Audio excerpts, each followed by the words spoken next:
Welcome everyone, let's start.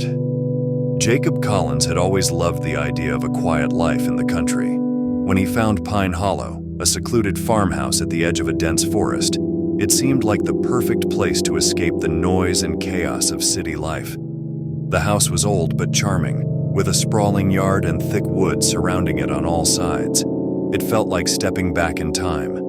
The previous owner had left the house furnished, which was a bonus for Jacob. He moved in with only a few personal items, eager to start his new life. The first few days were blissfully quiet. He spent his time exploring the woods, reading on the porch, and enjoying the peaceful solitude. But soon, strange things began to happen. It started with the clock. An old ornate grandfather clock stood in the hallway. Jacob noticed that no matter how many times he set it, the hands always stopped at midnight. He dismissed it as a quirk of the old clock, but it unsettled him nonetheless.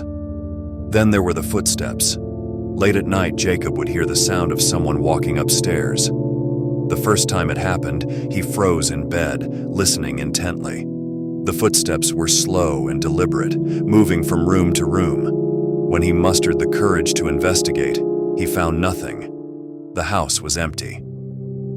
The next day, Jacob told himself it was just his imagination. But the footsteps continued, night after night. He started to dread the coming of darkness, knowing he would soon hear those eerie, disembodied steps. One evening, as he sat in the living room, he heard a faint whispering. At first, he thought it was the wind rustling through the trees, but the whispers grew louder and more distinct. They seemed to be coming from the walls themselves. He pressed his ear to the cold plaster and heard a voice, soft and indistinct, as if trying to tell him something. Jacob's unease grew. He began to feel like he was being watched. Cold spots appeared throughout the house, and he often felt a chill run down his spine, even when the heater was on. He decided to do some research, hoping to find a rational explanation for the strange occurrences.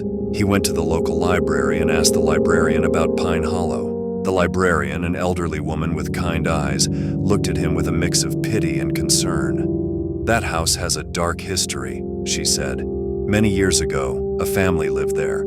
The father, Thomas Harper, was a farmer. His wife, Sarah, and their two children, Emily and Jack, were well liked in the community. But one winter, tragedy struck. Thomas went mad and murdered his entire family before taking his own life. Since then, no one has stayed in that house for long." Jacob felt a cold dread settle in his stomach. "Why did he do it?" he asked. "No one knows for sure," the librarian replied. "Some say he was possessed by an evil spirit. Others think he went mad from isolation in the harsh winter, but everyone agrees that something in that house drove him to it." Jacob thanked the librarian and left, his mind racing. He didn't want to believe in ghosts or curses, but the strange occurrences in the house were hard to ignore.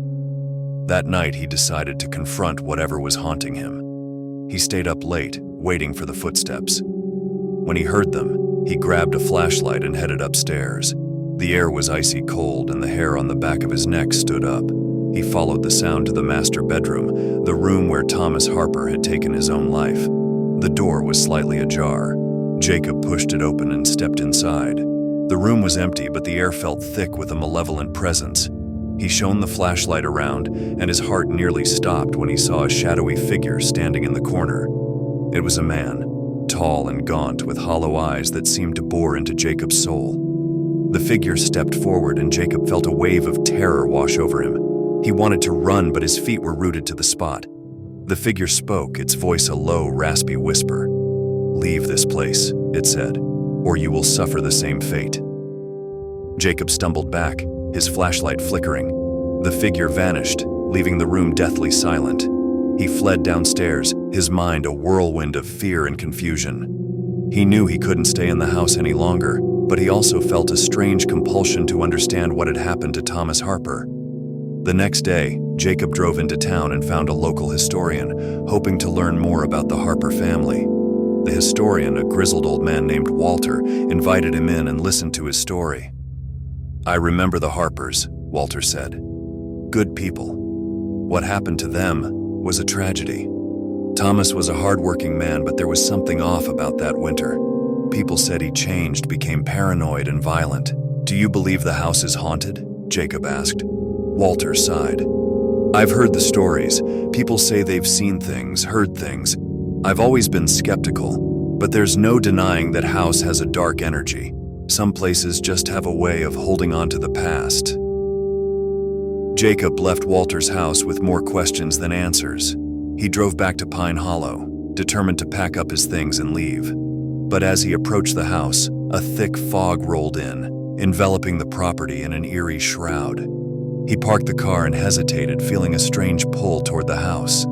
He decided to go inside one last time, hoping to find some closure. As he stepped through the front door, the fog seemed to seep into the house, filling the rooms with a dense, oppressive mist. He made his way to the master bedroom, where the figure had appeared the night before. The room was dark and cold, the air heavy with a sense of impending doom. Jacob took a deep breath and called out, "Thomas Harper, if you're here, show yourself." For a moment, there was silence. Then, the temperature dropped even further, and the shadowy figure appeared again. It was more distinct this time, its features clearer.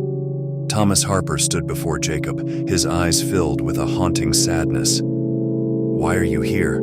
Jacob asked, his voice trembling. Thomas's ghostly form seemed to waver, as if struggling to maintain its shape.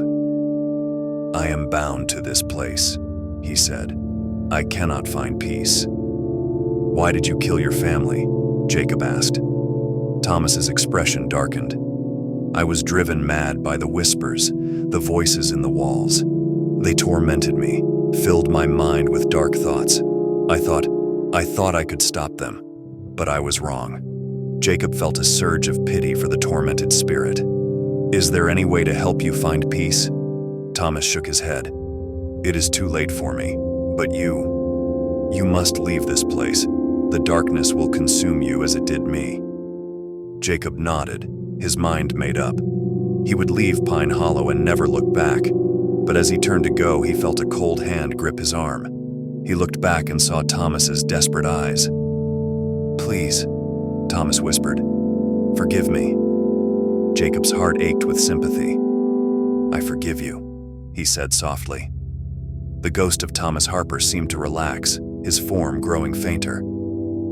"Thank you," he whispered, and then he was gone. Jacob left the house, the fog lifting as he stepped outside. He packed his things and drove away, feeling a strange mix of relief and sadness.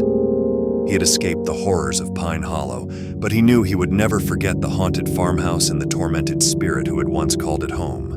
Years passed and Pine Hollow remained empty, a dark reminder of the tragedies that had befallen it. Jacob never spoke of his experiences there, but the memories lingered, a haunting echo of a place where the past refused to die.